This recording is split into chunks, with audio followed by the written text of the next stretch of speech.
দাঁড়াই, তোমাদের ততক্ষণে রথটা দেখাই, কেননা এত ভিড় এখানে বাইক রাখা যাচ্ছে না।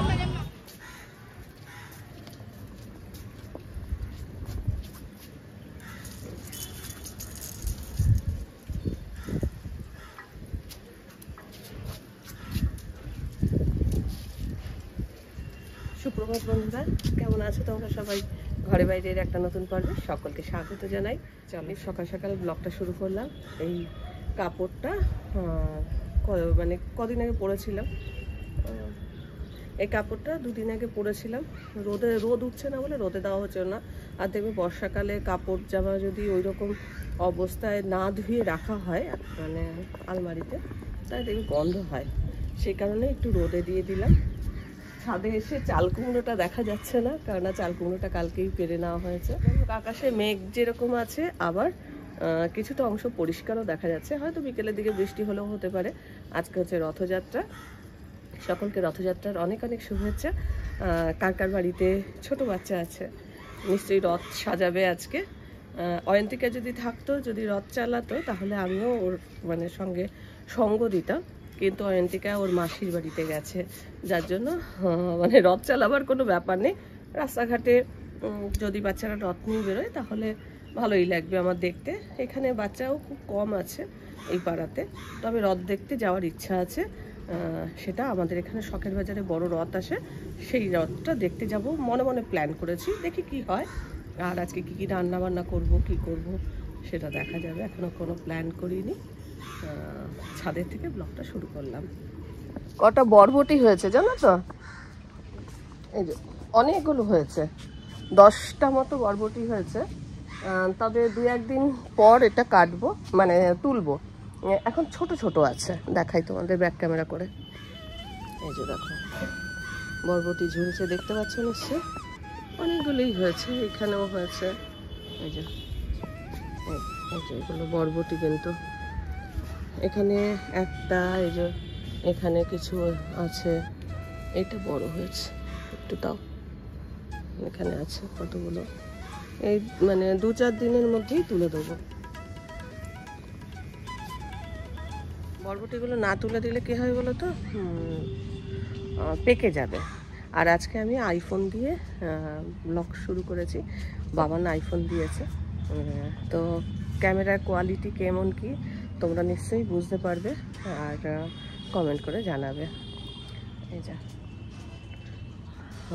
মানে দেখছি অনেক পরিষ্কার ছবি আসছে, ভালো লাগছে। আমার মনে হয় তোমাদেরও দেখতে ভালো লাগবে। আমার কতটা গাছে জল দিচ্ছে, এইগুলো দেখো বেশ ভালো লাগছে। পুর্তলিকাগুলো দেখাই তোমাদের ব্যাক ক্যামেরা করে। আর এদিকে অনেক আজকে ফুল টুল তোলা হয়নি তো, অনেক কলকে ফুল ফুটেছে। কাপড় জামা রোদে দিতে এলাম বলে আমি মনে মনে ভাবলাম যে তোমাদের সাথে একটুখানি কথা বলি। আর জবা ফুল কালকে তো অনেকগুলো ফুটেছিল। এই জবা ফুলগুলো তুলে শুকিয়ে রাখবো, বুঝলে তো? কেননা জবা ফুল আমার, আরেকটা জিনিস তোমাদের দেখায়। আমি যে তেলটা ব্যবহার করছি, যেটা আমার তৈরি তেল, সেই তেলের তোমরা বলেছিলে যে ফিডব্যাক দিতে, তো ফিডব্যাকটা দিচ্ছি। একটু দেখাও তো। আমি দেখাতে পারছি না, হ্যাঁ। আর আমি মানে নিজে দেখানোর থেকে ও ভালোভাবে দেখাতে পারবে, মানে ক্যামেরাটা ক্লোজ করে। দেখতে পাচ্ছ এখানে কুচি কুচি কুচি কুচি কিন্তু অনেক চুল হয়েছে, দেখা যাচ্ছে? দেখতে পাচ্ছ? হ্যাঁ দেখা যাচ্ছে। দেখো তেলের ফিডব্যাক আমি তোমাদের দিলাম। আমি মোটামুটি ধরো কদিন মাখছি বলতে পারবো না, ব্লগটা দেখলে বুঝতে পারবে। যেদিন ব্লগটা ছেড়েছি তারও ধরো 2-3 দিন আগে আমি তেলটা তৈরি করেছি, সেই থেকে মাখছি। মাখার ফলে ছোট ছোট চুল গজিয়েছে। তোমরা কিন্তু ওই ব্লগটা দেখে ওই তেলটা তৈরি করে নিতে পারো। লিঙ্কটা ডেসক্রিপশন বক্সে দিয়ে দেবো, হয়তো অনেকে মিস করে গেছো, তাহলে তোমরা ওই ব্লগটা দেখে তৈরি করতে পারো। আশা করছি তোমরাও ফল পাবে। আর ফিডব্যাক দিতে বলেছিলে বলে আমি মনে মনে ভাবলাম ফিডব্যাকটা দিয়েই দিই। আজকেই লক্ষ্য করলাম যে চুলটা বাদ দিয়ে গিয়ে যে কুচি কুচি অনেকগুলো চুল গজিয়েছে। আজকে দেখো একটা জুঁই ফুল ফুটেছে, এখানে গোলাপ ফুটেছে 3টে, এখানে আরেকটা গোলাপ ফুটবে করছে, ফোটেনি। আমার কর্তা গাছে জল দিচ্ছে। বললাম তো অনেক বরবটি হয়েছে।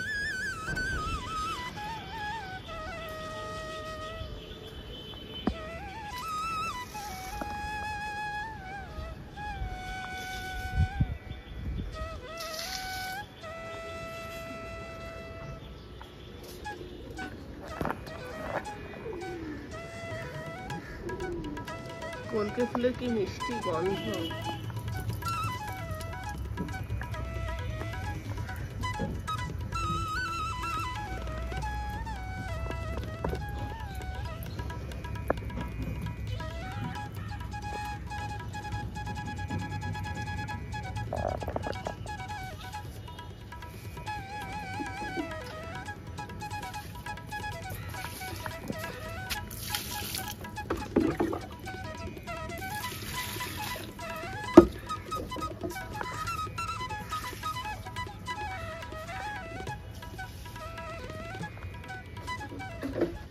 ছাদের থেকে নিচে চলে এসেছি, এখন কাপড় জামাগুলো ভাঁজ করে নিচ্ছি। আজকে তো রথযাত্রা। বাবানের ছোটোবেলার একটা গল্প বলি। আমি তো রথ সাজিয়ে দিতাম। বাবান আর বাবানের এক বন্ধু বনি, ওরা মানে এক আত্মা এক প্রাণ, মানে এরকমই ছিল। একটা রথ দুজনে টানতো, মানে ভেদাভেদ ছিল না, দুজনে মিলে কত আনন্দ করে রথ টানতো। তো আমার বোনের মেয়েও ছোট ছিল, ও টানতো একসঙ্গে। এবার একবার হয়েছে কি, রথ সাজানো হয়েছে, এত উত্তেজিত হয়ে গেছে আমার বোনের মেয়ে, কি করেছে, বিছানা থেকে একটা লাফ দিয়েছে। লাফ দেওয়ার পরই পড়ে গিয়ে দাঁতের মধ্যে আঘাত লেগেছে, আর সেখান থেকে না রক্ত বেরোনো শুরু হয়েছে। তারপর তো কান্নাকাটি, এই চিনি দেওয়া হয়, এই দেওয়া হয়, লাস্টে রক্ত কমে। যেই না রক্ত কমেছে, আমরাও তো ভাবছি যে আর বোধহয় রথ টানতে যাবে না, আর মন খারাপও হয়ে গেছে, রক্ত এসব বেরিয়েছে দেখে। খানিক্ষণ পর যেই না চিনি দিয়ে রক্তটা পড়া বন্ধ হয়েছে, বলে কি, এই বাবান দাদা রথ টানবি না, চল রথ টানবো। মানে বাচ্চারা এরকমই হয় মনে হয়। যাই হোক, আজকে বেড কভারটা চেঞ্জ করা হলো। আর এই কুশান কভারগুলো কিন্তু আমার অনেক দিন আগে নিজের হাতে তৈরি করা। আমি নিজে এর আগেও তোমাদের দেখিয়েছিলাম, আজকে আবার মনে হলো একবার দেখাই তোমাদের, তোমরা যারা হয়তো আগে দেখোনি। তো আজকে ঘরটা একটুখানি পরিষ্কার পরিচ্ছন্ন করে নিচ্ছি। দেখো, সোফায় বসলে কি হয়, সব মানে লণ্ডভণ্ড হয়ে যায়। কুশানটা আর কভারটা একটু বড়ই আছে, সেই জন্য ঠিকঠাক মতো সেট থাকে না, বসা হয়, আর এই যে এই সাইড থেকে কাপড়গুলো সরে সরে যায়। তো সেগুলোকে একটু ঠিকঠাক করে নিলাম। আর যেহেতু রোদ উঠেছে, তো মনে ভাবলাম যে কাচাকুচিটা সেরেই ফেলি। বিছানাটা মনে হচ্ছে ওর জন্যই পেতেছি, পাতার সঙ্গে সঙ্গে কুচকে দিল। হ্যাঁ, খুব মানে মনোযোগ সহকারে কিছু একটা করতে চাইছে। কিরে, কি খবর? আজ কি ব্রেকফাস্ট করবি রে? যা দেবো আজকে মুড়ি। হ্যাঁ, মুড়ি, চানাচুর, পেঁয়াজ কুচি। পুরনো হয়ে গেছি। ছেলে পুলে ওর পুরনো হয় বলতো, নতুন ছেলে পুলে, পুরনো ছেলে পুলে। যাই হোক, বাবান কিন্তু এই যে আইফোন আমাকে দিয়েছে, আর এই আইফোনেই কিন্তু শ্যুট করছি। বেশ সুন্দর ক্যামেরার মানে কোয়ালিটিটা খুবই ভালো। বাইরের এই যে সবুজ গাছপালাগুলো দেখতে কত ভালো লাগছে। আজকে কি করবো বলো তো, এই কাঁঠাল বিচি আজকে খিচুড়ি বানাবো, আর সঙ্গে থাকবে ইলিশ মাছ ভাজা। মানে এগুলো একটু শর্টকাটে করব রান্নাটা, আর ঘরের কাজগুলো করছি। দেখতেই পেলে যে একটু কাচাকুচিটা একটুখানি আমি হাতে রগড়ে দিয়ে তারপর মেশিনে দেবো। মেশাতে গিজারে জল গরম করতে দিয়ে দিয়েছি। আর ওর মানে বাবানের বাবা বাথরুমে স্নান করলে, তারপরে স্নান করে বেরোলে তারপরে কাচাকুচিটা ভেজাবো। বাবান এখন ময়লা দিতে যাচ্ছে, ময়লা দিতে চায় না, ময়লা দিতে যেতে চায় না, ওই গন্ধ সহ্য করতে হয় না। আমরা কি করে সহ্য করি? যা যা যা চলে যাবে। হ্যাঁ, বন্ধ করে নিয়ে যাও, ওর হাতে দিবি, ও খুলে নেবে। একটার মধ্যে ওই প্লাস্টিকটা ওর ভেতরে নিয়ে নে, বা ওই প্লাস্টিক, হ্যাঁ এটা ঢুকিয়ে দে, ওটা চাপাটা খুলে রাখ। হ্যাঁ, এটা চাপাটা দিয়ে নিয়ে যা। দেখো সংসার করতে গেলে কত কি করতে হয়।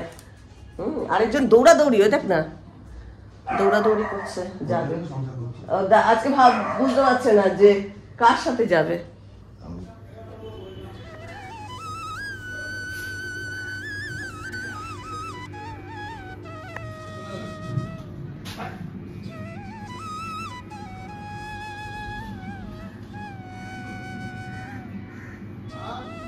হ্যাঁ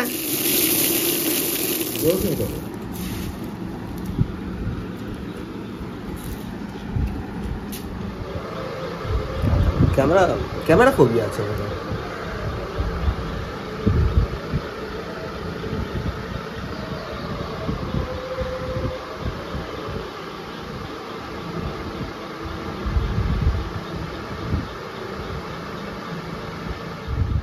আজকে ব্রেকফাস্টে করেছি হচ্ছে মুড়ি, বাদাম দেখতেই পেয়েছো, চানাচুর, ওই সব মেলানো মেশানো ছিল। আর এখন কাঁচা দিয়ে দিয়েছি। আর আমার কথা দই বড়া নিয়েছে, দই বড়াটাও এখন খেয়ে নেব।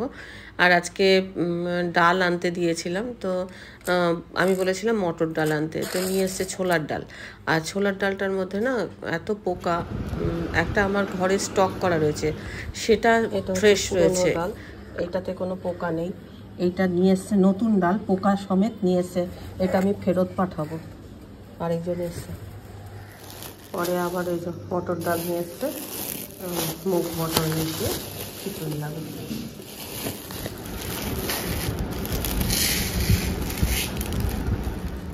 যেটা দোকান থেকে কিনে এনেছে ছোলার ডাল, সেটা আমি আলাদা জানলায় রেখেছি, যাতে ওই পোকাগুলো আবার এই ডালের মধ্যে মিশে না যায়। তো পোকাগুলো দেখে মনে হলো যে যেই ডালগুলো স্টকে আছে সেগুলোকে একটু রোদে দিয়ে দিই, কেননা বর্ষাকাল তো।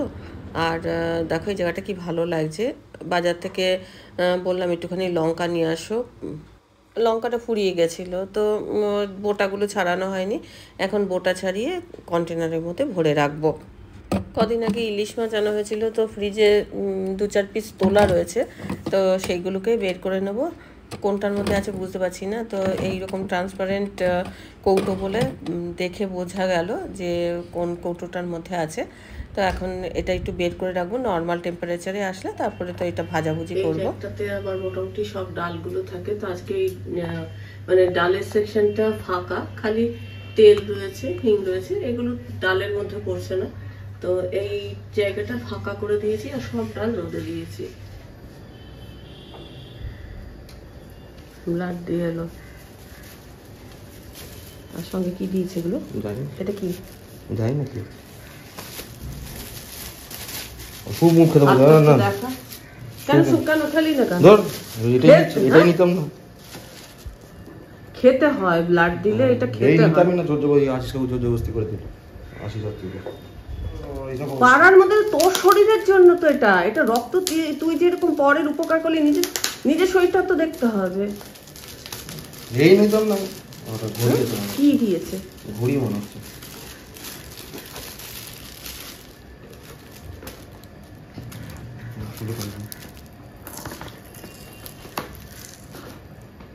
চাবিটা পাম্পটা কি বন্ধ করে দিস? না, তুমি তো বন্ধ করতে বারণ করবে না।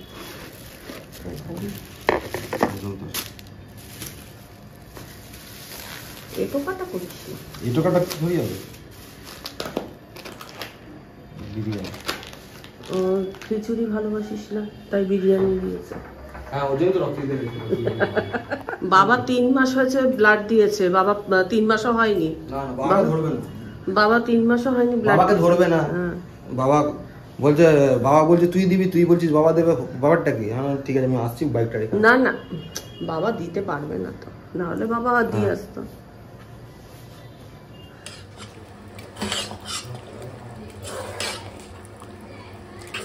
বাইরে বৃষ্টি শুরু হয়েছে, ডালগুলো সব আছে।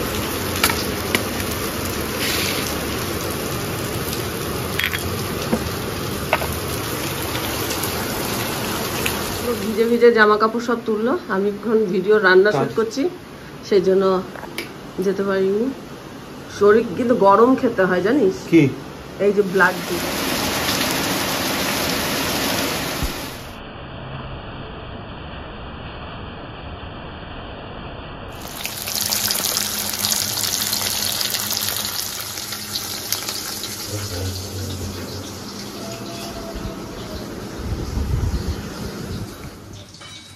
ব্যাস ইলিশ মাছটা ভাজা হলেই রান্না কমপ্লিট। নতুন জন্য করেছি ভাত, এই যে ভাত, নতুন ভাত নিয়ে যাচ্ছে। আর এদিকে ইলিশ মাছটা একটু কড়া করে ভেজেছি। এবার আমরা লাঞ্চ করবো। বর্ষার দিন খিচুড়ি আর ইলিশ মাছ ভাজা, দেখতে তেমন ভালো কিছু হতে পারে না। আর আজকে যেহেতু রথ, মনে মনে ভাবছিলাম যে আজকে বৃষ্টি হবে, তো সেই আশায় খিচুড়ি করা।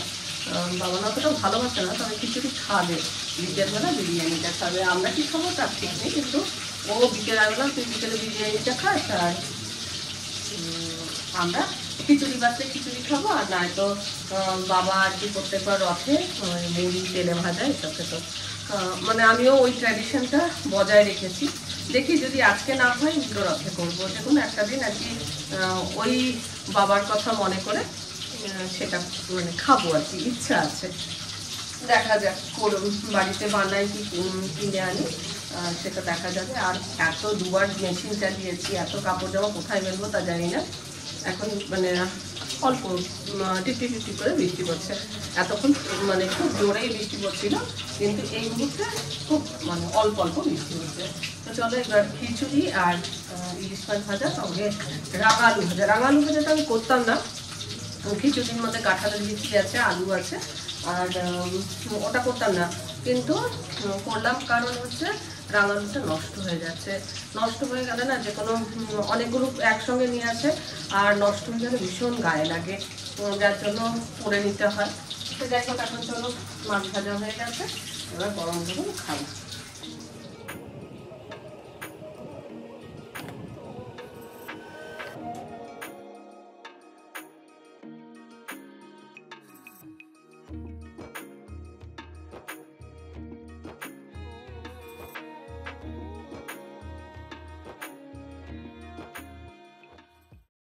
লাঞ্চ করার পর একটু পেয়ারা মাখা করছি। দেখো এর মধ্যে একটুখানি বিট নুন দিয়ে নিয়েছি, একটু লঙ্কার গুঁড়ো দেবো, আর দেবো কাসুন্দি। কার কার এরকম কাসুন্দি দিয়ে পেয়ারা মাখা খেতে ভালো লাগে অবশ্যই কমেন্ট বক্সে কমেন্ট করে জানিও। তো এই দেখো এটা মাখা হয়ে গেছে, এখন এইটা একটু তিনজনেই এটা ভাগ করে খাবো। আজকে দুপুরবেলা এত বৃষ্টি হয়েছে কি বলবো। প্রথমবারের কাপড় জামা তো তুলতে হয়েছে, প্রথমবারেরগুলো সব সাদা ছিল, দ্বিতীয়বারেরগুলো সব ব্লুর উপরে ছিল। তো দেখো কত জামা কাপড়, কোথাও বাকি নেই, এই এত জামা কাপড়। এখন এগুলো সব তুলে নেব, আর কিচ্ছু শুকোয়নি, কোনোটা শুকোয়নি।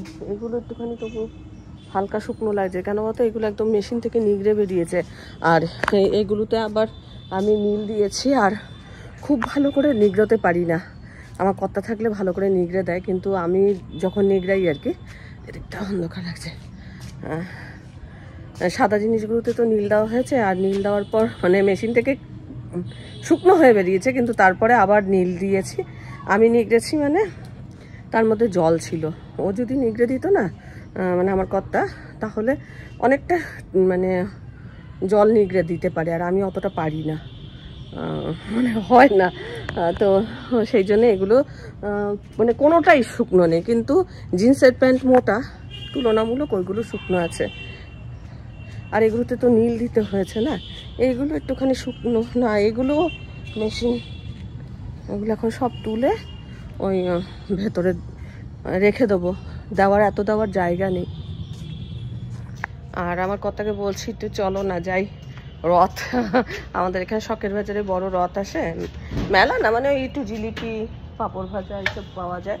তাই বলছিলাম যে চলো যাই, ওখানে একটু রথ দেখাও হবে, কলা বেচা। এইটা কেন প্রবাদ আছে বলো তো, বলছি দাঁড়া। আর রথ দেখা কলা বেচা মানে এই যে আমাদের মাহেশের রথ তো খুব বিখ্যাত শ্রীরামপুরে, যদিও আমার যাওয়া হয় না। তো যখন মাহেশের রথ আর কি অনেক পুরনো, তো এটা মানে গল্প কথা আর কি, যে যখন রথ চলতো আর কি। রাস্তার দুধারে অনেকে কলা নিয়ে নাকি বসতো।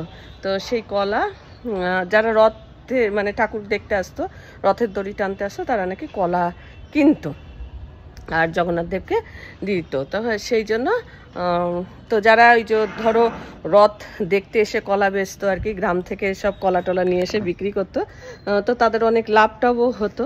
তাই বলতো যে রথ দেখার সঙ্গে সঙ্গে কলাও বেচা হলো, মানে অনেকটা মানে আয় হলো, রোজগার হলো, সঙ্গে মানে জগন্নাথ দেবের দর্শনও হলো, এই আর কি।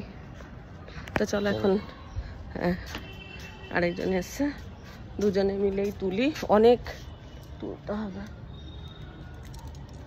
যাবে নাকি পাঁপড় ভাজা খেতে? চলো ঘুরে আসি। বাবানকে বললাম খাবি, ওর আবার এই রথ মেলার জিলিপি খুব পছন্দ। রথ আর দেখতে পারবো না, 7:30 বাজে, মানে রথ আর দেখা যাবে না। ওই একটুখানি ঘুরে আসা হবে। আর নটু নিচে গেল, নটু ভাবছে নটুকে নিয়ে যাব, কিন্তু একদমই না।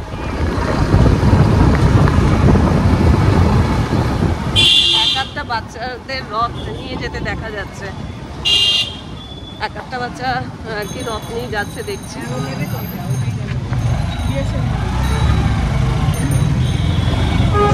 রাস্তাঘাটে এত জল যে আর শাড়িটারি করলাম সুবিধা করে।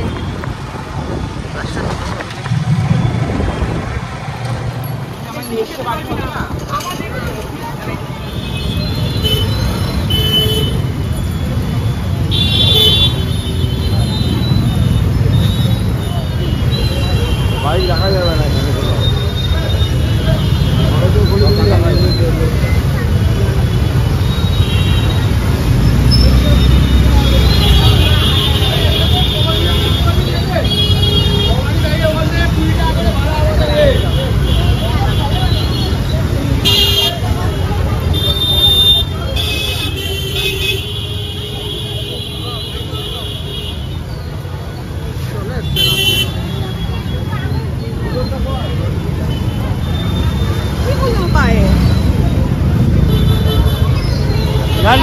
তোমাদের ততক্ষণে রথটা দেখাই, কেননা এত ভিড়, এখানে বাইক রাখা যাচ্ছে না।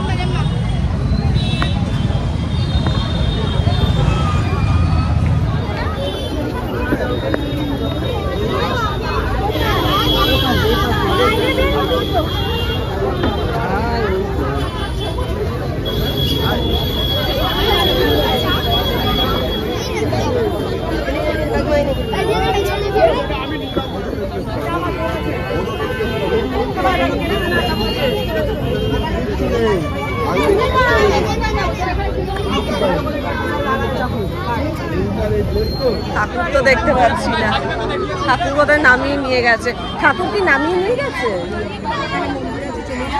মন্দিরে? কোনখানে? ও আচ্ছা, ঠাকুর দর্শন করতে পারলাম না, কিন্তু একটা বাতাসা পেয়েছি। হ্যাঁ, ওখানে গিয়ে দর্শন করে আসি।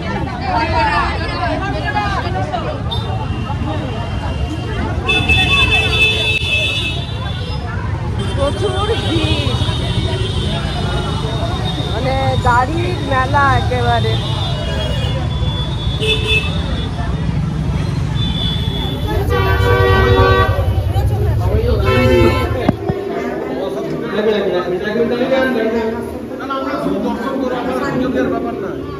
এখন আমরা পাঁপড় কিনতে এসেছি, পাঁপড় আর জিলিপি নেবো। এই যে চপের দোকানেই পাঁপড় খাচ্ছে, এইখান থেকেই পাঁপড় কিনে নিয়ে নেবো।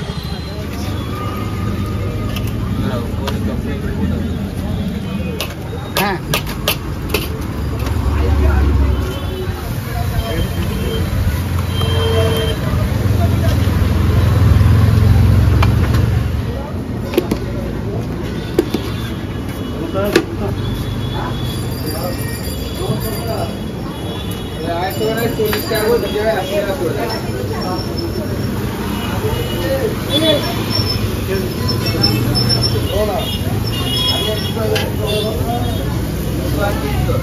জিলিপি, পাঁপড় ভাজা, চপ সব নেওয়া হয়ে গেল। এবার একটু দাদা বৌদিদের বাড়িতে যাব, তারপরে আমাদের বাড়িতে যাব। অনেক কিছু কেনা হলো। এই যে এখন এই বৌদিদের বাড়িতে এসেছি, দাদা বৌদি এদিকে এটাকে বলে রথ যাত্রা সেলিব্রেশন। হ্যাঁ, সেলিব্রেশন করছি। বৌদি এই যে খাজা বানিয়েছে, খাজা খাচ্ছি, আর এখন অনেক গল্প করব।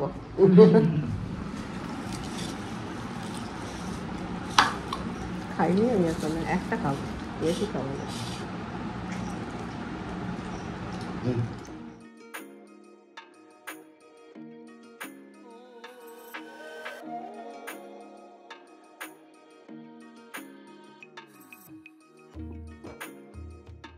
এতক্ষণ দেখো এই যে ডাল টালগুলো যে তোলার বাকি ছিল সেগুলোকে তুললাম। আর মানে ডিনারে আজকে কি বলতো, সকালে যে খিচুড়ি করেছিলাম সেই খিচুড়ি কিছুটা বেঁচে গেছে, সেই খিচুড়িটা আর কি খাবো। আর বাবানের তো রক্ত দিয়েছিল, ওখান থেকে বিরিয়ানি দিয়েছে, তো ও বিরিয়ানিটা খাবে আর আমরা ওই খিচুড়ি খাবো। তো চলো আজকে ব্লগটা আমি এখানেই শেষ করছি। ব্লগটা দেখে ভালো লাগলে অবশ্যই একটা লাইক দিও, প্রচুর প্রচুর শেয়ার করো। আমার চ্যানেলটা ভালো লাগলে অবশ্যই সাবস্ক্রাইব করে নিও। আজকের পর্বটা আমি এখানেই শেষ করছি। দেখা হবে নতুন একটা পর্ব নিয়ে, নতুন কিছু নিয়ে। ততক্ষণের জন্য টাটা।